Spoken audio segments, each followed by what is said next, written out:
What's up, everybody? Thralls Metal here once again. I'm Necrotic Nick, and I have an album review for you.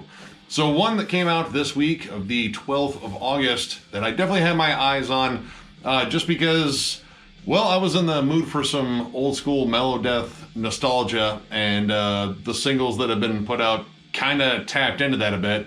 I am talking about the debut full-length from The Halo Effect, Days of the Lost. Again, this comes out on the 12th of August on Nuclear Blast Records. It's been formed last year in Gothenburg, Sweden, and yeah, every member of this band is a former member of In Flames. Every single member was in this band at one point. We have Peter Iwers on bass, Daniel Svensson on drums, Jesper Stromblad, which I have sorely missed in terms of just the mellow death sound in general, and Nicholas Engelin on guitars, and Michael Stan on vocals. Now, Michael Stan, mostly known for his work in Dark Tranquillity. A lot of people seem to forget that at one point he was the frontman of In Flames back in their early years. But yeah, every single member of this band has been in Flames at one point, and that pretty much tells you that, yeah, there's a fair amount of turnover in that band. But this band got together and essentially wanted to do a supergroup and play very like old school melodic death metal again. And even more interestingly, after hearing the latest In Flames singles, which, man, they kind of sound like In Flames again. I kind of wonder if there's a correlation with this band coming out and playing very old school In Flames music as well. I know Anders Frieden has come out and said there's no rivalry between these two bands. I don't think there probably is, but I do think maybe In Flames started listening to the fans a little bit more. And when this band started putting out singles as far back as November 2021, I think that kind of stirred the pot a little bit. Now, this album I definitely had some expectations for. Again, we've had 4 singles that have come out since November of last year, and each one kind of showcasing a little bit of what is going to be on this album. And in terms of style-wise, yes, it definitely has a very big In Flames sound, but I think it's very specifically in a series of albums. I would say Clayman, Reroute to Remain, and Soundtrack to Your Escape are probably the big ones that at least jumped out to me. Now, I know that necessarily isn't everyone's favorite In Flames era. A lot of people go towards the earlier stuff. I go more towards the earlier stuff, honestly. But that era, I don't think is necessarily bad. A little bit later, it gets questionable, and, well, up until these last couple of singles from In Flames, it gets not very In Flamesy. Actually, to be perfectly honest, this album sounds more like In Flames than In Flames has in quite a few years. Now, granted, Michael Stan's vocals I think are a little bit different than Anders Frieden. Anders likes this more high-pitched, shrill sort of scream, and I really like that, but I've always been partial to Michael Stan's more just straight up great fucking roar. It's powerful, it's very commanding, and the riffs behind here, it screams that classic era or kind of classic era of In Flames that I have missed for years. The opening track, Shadow Minds, kind of kicks up with a nice mid-tempo sort of rocker. There's good riffs behind it, and the thing that jumped out right away and is all over this album are Jesper Stromblad's lead melodies. Jesper is, I would say, one of the most influential guitarists in all the Gothenburg scene in general, just in terms of his, melodic hooks. He has very distinct ones, somewhere between like Iron Maiden and folk metal, but he's also good at writing very catchy but very heavy riffs as well. And that is very much on display here. The lead melodies are all over the place. All of them very soaring, very triumphant, very beautiful, and then you have just solid riffs behind them. Again, it doesn't necessarily sound like the classic early 90s In Flames as much as it does the, early to mid 2000s In Flames, but that's still an era I really like. And there were still a lot of good stuff in there, and it kind of showcased a little bit more in their wheelhouse at that point. You get good mid-tempo rockers like, again, Shadow Minds and The Most Alone at the end, which I think is a really dark but sort of anthemic track, loaded with big hooks, which honestly you could say like In Flames kind of still has a little bit of that left. But when it came down to the faster, more aggressive tracks like The Needless End, I would say Feel What I Believe, and Conditional, which might be the heaviest track in here, you actually get that fast-paced, very thrashy riffage. Actually, I would say there's a lot of early At the Gates that sort of shows up in these songs. It kind of just dials up the energy and kind of shows you that they're not just going to do mid-tempo rockers the entire time or like more dreary, somber stuff, which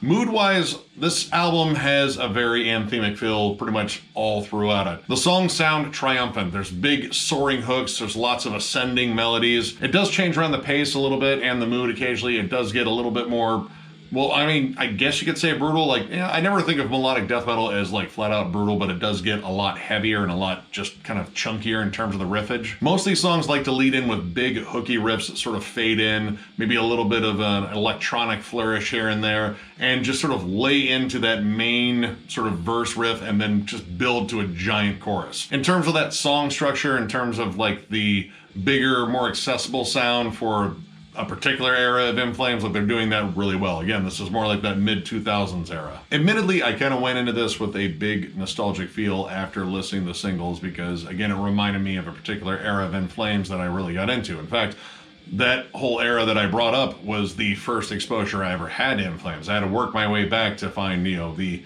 greatness that is the Jester Race and all their other classic albums too. But that particular sound and even that particular production, which they have Jens Bagger on here, and he does a really good job of capturing that sound, especially in Daniel Svensson's drums. They have a very particular sound. His snare has always had like a big sort of meaty thwack to it. Doesn't have like the biggest pop, but it sounds very powerful, and his drum work definitely drives a lot of the songs. And overall, when it comes down to like the playing on here, the songwriting, the musicianship, I think all of it is done really well. But I have to say it feels a little bit on the safe side. It's like this band opened up a playbook, or at least like the history of In Flames, again, for a very specific era, at least as far as I'm hearing, and pretty much just, well, it did what would In Flames do, and then just did it. Nothing necessarily wrong with that, especially when all the members have been in Flames and all of them have contributed, especially Jesper, but it does feel kind of tame and a little bit on the predictable side. And when it kind of gets outside of that, there's kind of mixed results there too. The song Gateways, for example, it kind of dials back what I would say is one of the most well-known traits of, you know, early In Flames, the lead melodies and lead harmonies. Instead, it kind of becomes a little bit more synthy, and as I said, like synths and electronic elements are kind of on here, but this one, the synths seem a little bit more out front and they're a little bit more part of the melody versus being an added effect. And the fact that it is a little bit slower, a little bit drearier, and you have these very present keyboards, it kind of feels more like a Dark Tranquillity B-side.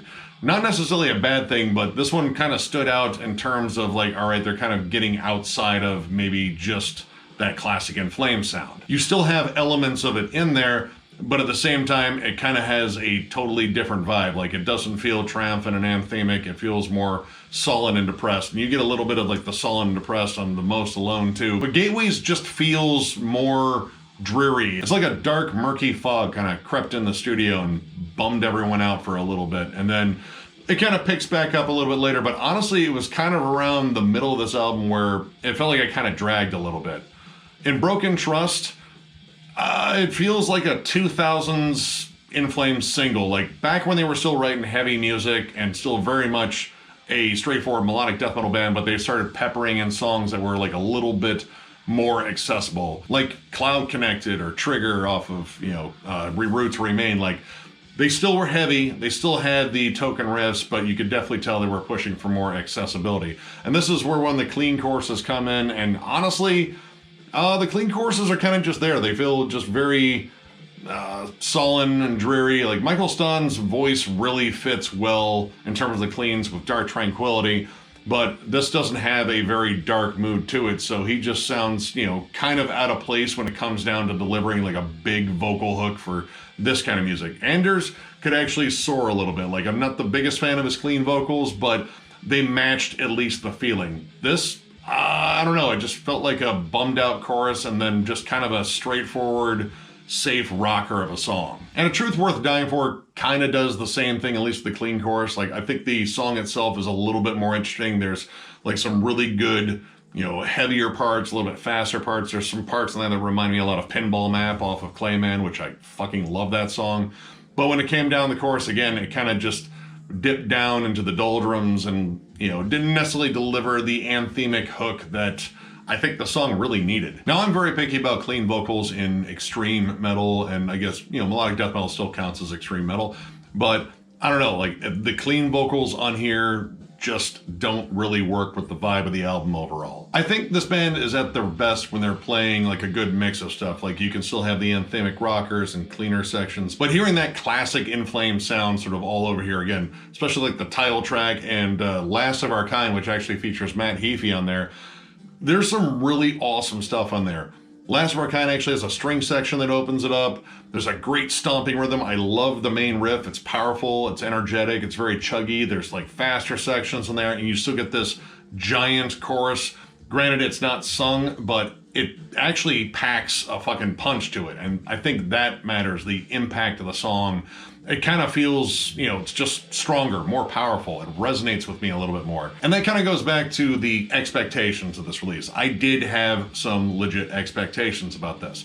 Now, I know that there are a ton of melodeath bands out there and they do a lot of the same stuff, but there was always something special about that early In Flames material that really drew me to it. The lead melodies, the strong songwriting, the very dynamic, like all that stuff I really latched onto early, and they did it so damn well. And there's a lot of bands out there that fucking copied them. Hell, a whole metalcore scene that fucking jocked In Flames, probably at the gates too, but a lot of In Flames.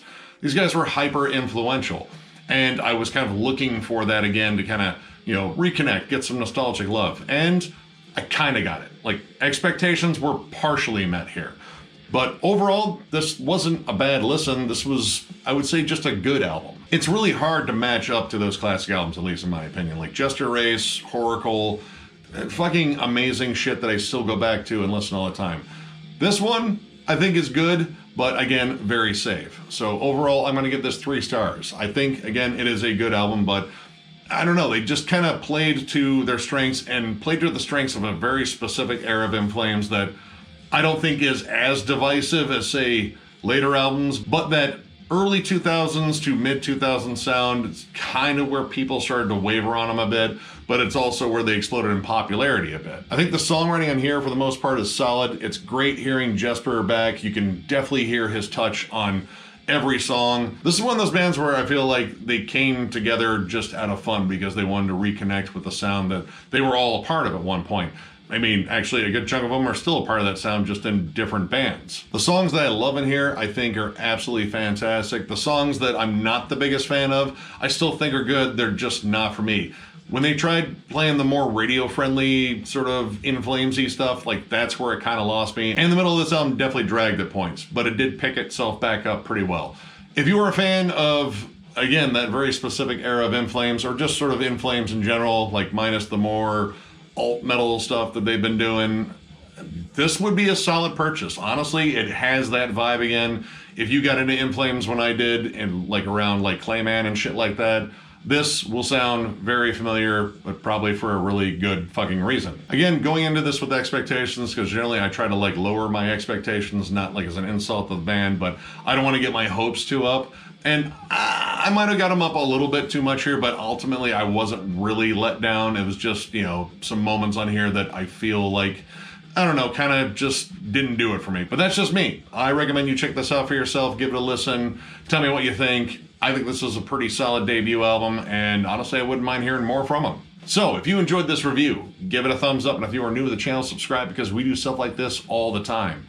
We are also on Patreon. If you'd like to help us out there, there'll be a link down below, and thrallsofmetal.com. And while you're there, you can actually get one of our kick-ass shirts if you'd like. As for channel updates, still figuring out a date to get together for Pantera. We are definitely ready for that shit.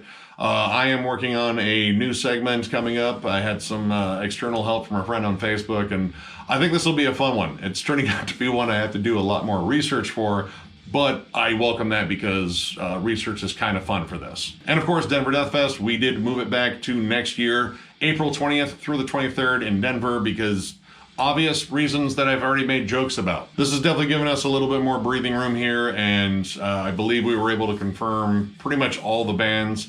We will be making announcements at some point, you know, probably a little bit more off the future since now we have more time to plan stuff. But just stay tuned, because we can't wait to tell you who all is going to be on there, and we can't wait to see, hopefully, all of you there. So, yeah, announcements coming. It's just a little bit further off, but yeah, we will keep you updated if anything changes. And of course, thank you all so much for liking, subscribing, following, all that stuff. This is that awkward thank you part of the video, but I fucking mean it every time. And I love that we've connected with a bunch of people. Like, we've connected with a whole bunch of fucking metalheads out there. We have our own Thralls army. I'm making the Amon Amarth joke again, but this is melodic death metal, so I don't know, it kind of works. But seriously, thank you all for all the support. It's been fucking amazing, and I'm gonna thank you one more time because I don't think I've done it enough. There's a quota I try to hit, and I'm probably gonna hit like over 1,000 thank yous this year just because I'm fucking weird like that. But I mean it. So thank you once again, and we will catch you later.